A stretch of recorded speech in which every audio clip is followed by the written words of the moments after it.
Hello everyone, it's Erin, and today I'll try to recreate this very dynamic piece of concept art originally made by Mary Blair of Captain Hook for Disney's 1953 Peter Pan. And I've got lots of colors of gouache here, acrylic gouache. I've got my flat head brushes. I've got my sexy round head brush. Sorry, that was immature. I have a dry brush. I have a paper towel, a sponge, water, my palette, and my illustration board that's taped off with washi tape.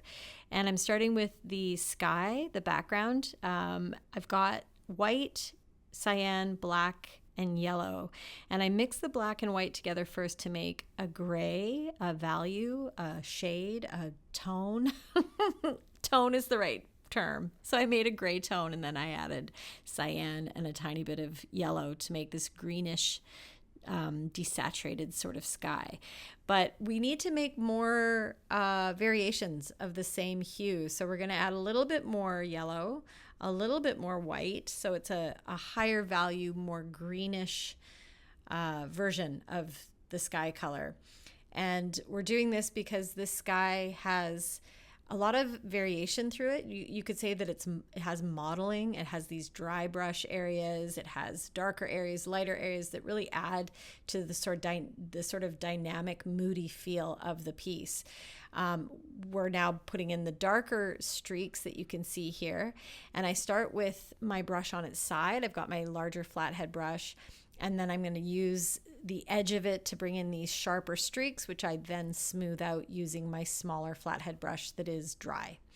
And yeah, just kind of looking, I'm not worrying about it being exactly like the original piece, but just enough of these variations that we do get that sort of moody, stormy, it feels like things are moving, like clouds are rolling by, which suits the whole piece because the whole piece has so much motion happening. And Mary, of course, was so great at bringing in the sense of movement. You know, these pieces that she did were very flat. Everything was solid shape, solid color. But then she would create movement and a sense of depth through her tonal variations and her textures. So now we're doing the sea, the ocean. And the ocean is a similar color. It's the same, almost the same combination. We just left out the green and now we're adding a tiny bit of ultramarine blue. But it's about 50% of the picture plane, and it does kind of blend into the sky, so I add a little bit more cyan to the mix, and I did add a tiny bit of yellow as well so that it would be a smoother transition from the sea to the sky. I will talk more about the color palette of this piece later, but yeah, there's just this nice cohesion. The whole piece is pretty much the same colors being mixed together. Aside from Captain Hook himself, everything is pretty much cyan blue, ultramarine blue, black, and white. And I've used, again, those same colors together to make the shadow color, just adding a little bit more black. And so it might feel a little counterintuitive to put in the shadows first before the objects, but you can see the objects are actually laying on top of those shadows. So bringing those in, just being careful with the placement. And I first tried to use my acrylic, or you can also use it for oil painting, this dry brush, but it actually picked up the paint from underneath. It was too rough. It was too coarse. So I decided to paint over it, which is a great thing about gouache. You can just paint right over that. And then I go for it again, this time using my watercolor brush, which is much softer. I just really dry it off, and then I make sure I have the right amount of paint on it, get rid of the excess, and then bringing in that texture, and it looks a little bit better now. There we go. And now we're going to add in some highlights on the water, these reflective areas, which looking back at this, I wish I had done them again. I wish I had gone over them again with the same color, that light blue, now doing the moon.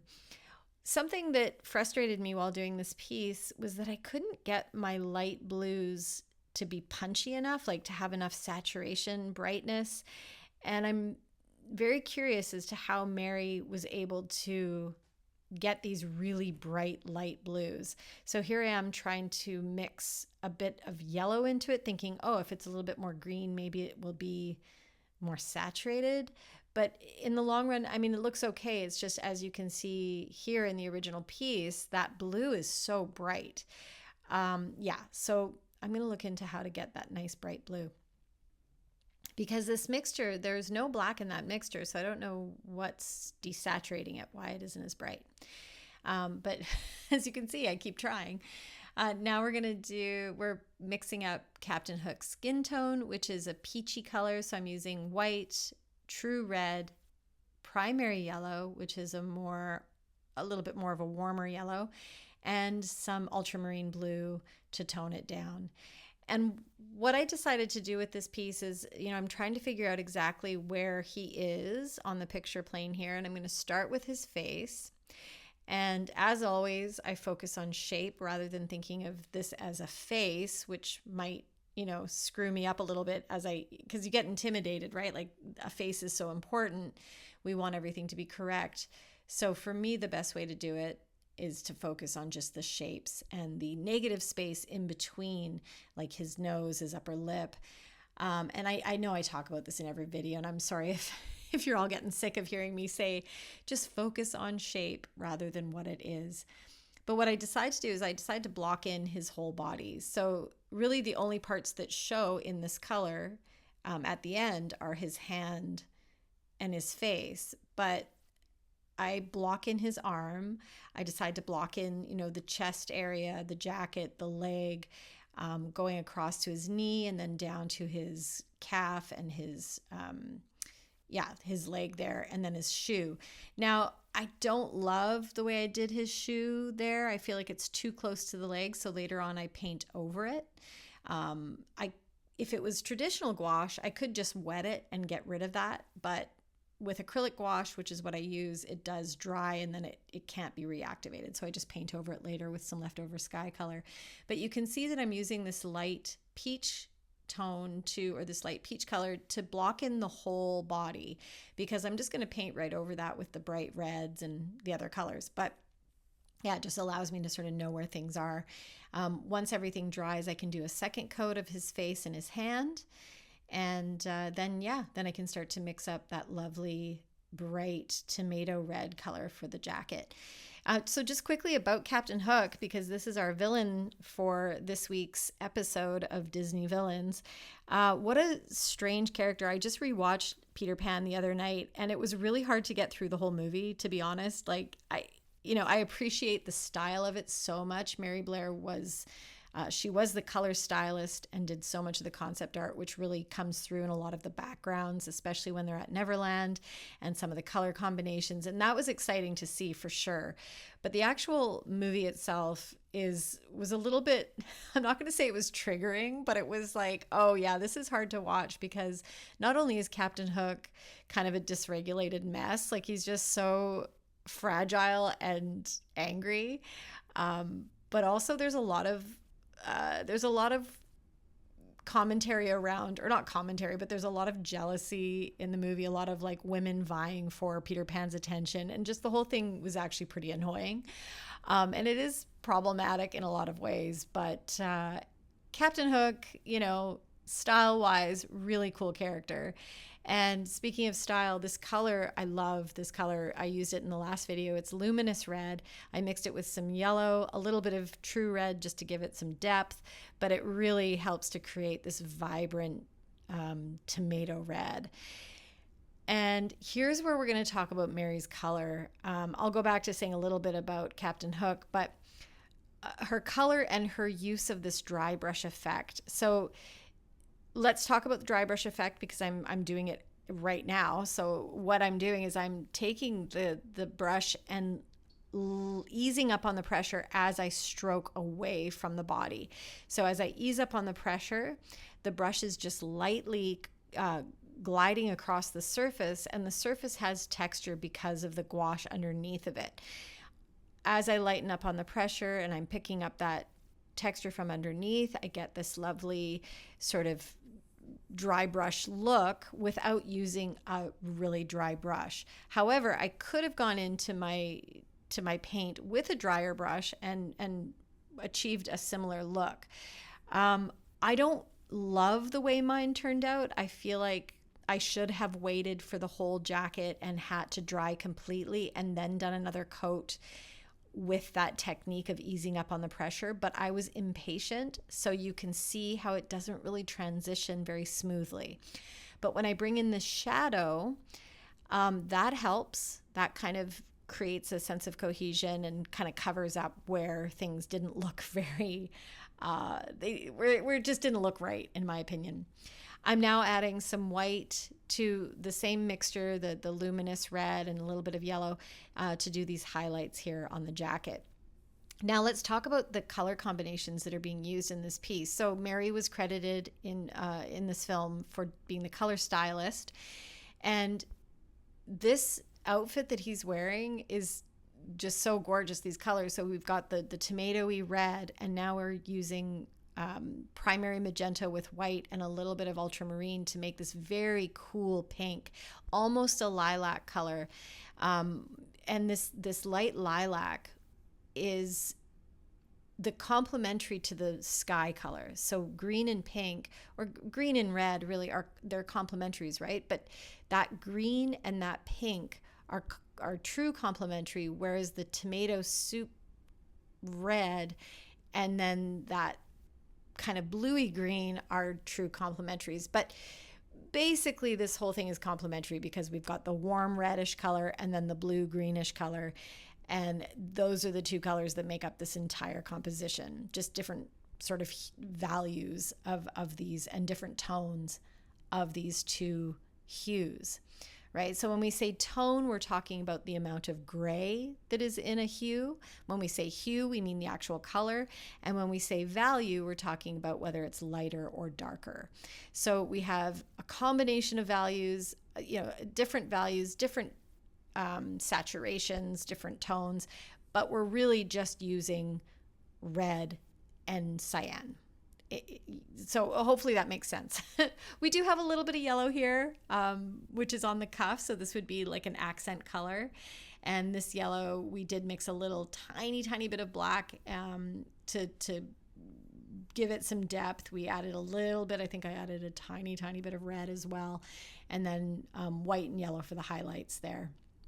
So you can see I'm covering up that area with a bit of the background color that I had left over, or I think I actually remixed that color because the background color would have dried by that point, and just covered that up so that I can put the boot in the shoe in the correct position. And then bringing in his hair, this is where I do regret not using an actual dry brush, because I tried to dry off my brush there, but it's still the marks were still a little bit too sharp. I like the sort of the more textured effect because it does give the sense of movement, but it wasn't too bad. I did all right. And then the inside of his mouth, again, I didn't love the shape that I created, so I end up going over it a little bit with his skin tone, and just sort of fixing up the mouth a bit so that there's, so that the inside of his mouth isn't taking up so much space. Sounds so weird. This character actually was modeled after the animator who animated Captain Hook. His name was Frank Thomas. And when I looked at pictures of him, he does kind of look like Captain Hook, minus the handlebar mustache and luxurious dark hair. But yeah, it's kind of neat. Imagine, animating a character that looks like you. That would be kind of trippy. But yeah, I love these shoes. Oh, Mary, you wild woman. So cool. Okay, what else can I say? Originally, here I am fixing his mouth. Originally, Captain Hook was meant to be more of a fop. So I had to look that up. I was like, what does fop mean? But another word for it is a dandy. So a man who's very concerned with clothing and being, and looking well put together, which it's funny that there used to be a term for that, whereas now it's just like, it's just a person who cares about fashion. But yes, he was meant to be a fop, but they kind of toned that down because Disney thought he wasn't menacing enough. They wanted him to be more menacing. And he was really menacing. He's super callous. At one point, he shoots one of his crew members for being annoying while he was like the crew member singing.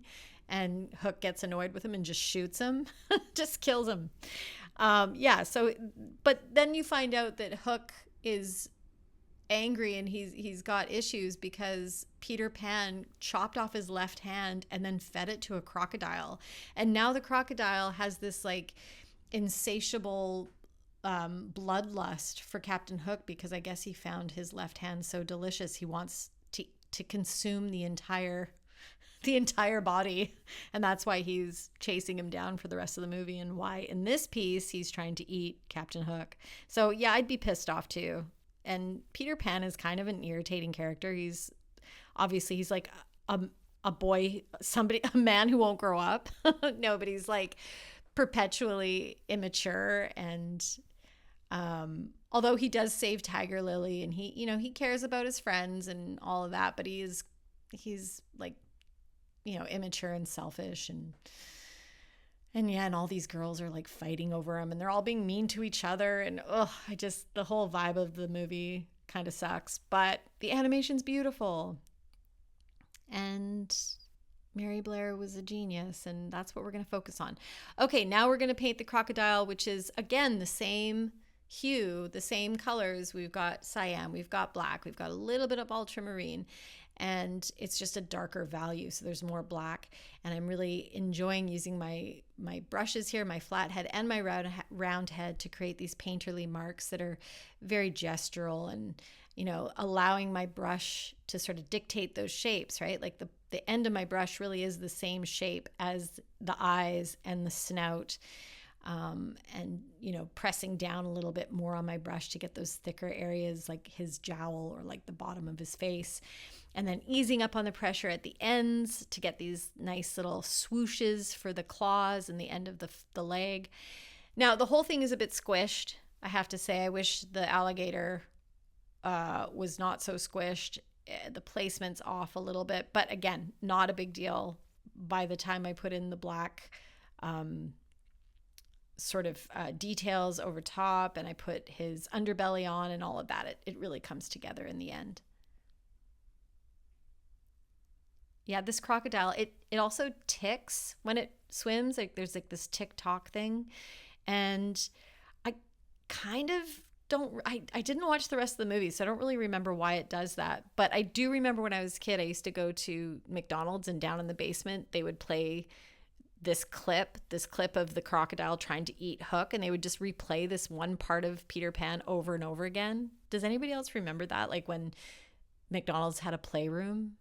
Anyway, back to the painting. We're now doing this kind of scumbled effect, like where you barely touch the page with your paintbrush, so it picks up the texture from underneath. But I was like, oh, there's too much, so I ended up painting over some of it with the original like body color of the crocodile, just kind of making it more subtle. Bringing in his back leg there, and yeah, coming together. I love that part, that sort of painterly part of the piece, making that underbelly a little brighter. And now we get to do the outlines. So I watered down my gouache a little bit so that it's really smooth, so I can get these nice gestural lines that are quicker. Now this whole piece took me about an hour to do. This was actually a really surprisingly fast piece. And I think I was also kind of rushing it because, to be honest, I was like in kind of an irritable mood when I did this. I wasn't loving the process, so I kind of rushed it. And now looking at it, I'm like, oh, I really like the way it turned out. But at the time, I was kind of rushing through it. So this is actually not sped up very much at all. So you can see how quickly I am doing this outline area. And that's the key, is to just go quick. Don't overthink it, and loosen up. Like loosen up when you're doing those outlines. You can really see that they've got this nice energy to them. And then his little teeth, and then we're going to do the highlights on the snout, and then the water splashing, which again, I wish it was a little bit brighter blue. So I do try to add in a tiny bit of more of a blue white at the end. And there we go. That's it. Taking the tape off, and yeah, what a fun piece. Oh, I forgot to talk about the sponge part that I did on the rock. But anyway, It's all done now. I hope you enjoyed it. If there's a villain you'd like me to try out, please let me know in the comments below. Go and try to watch Peter Pan. Thank you so much for watching. Bye.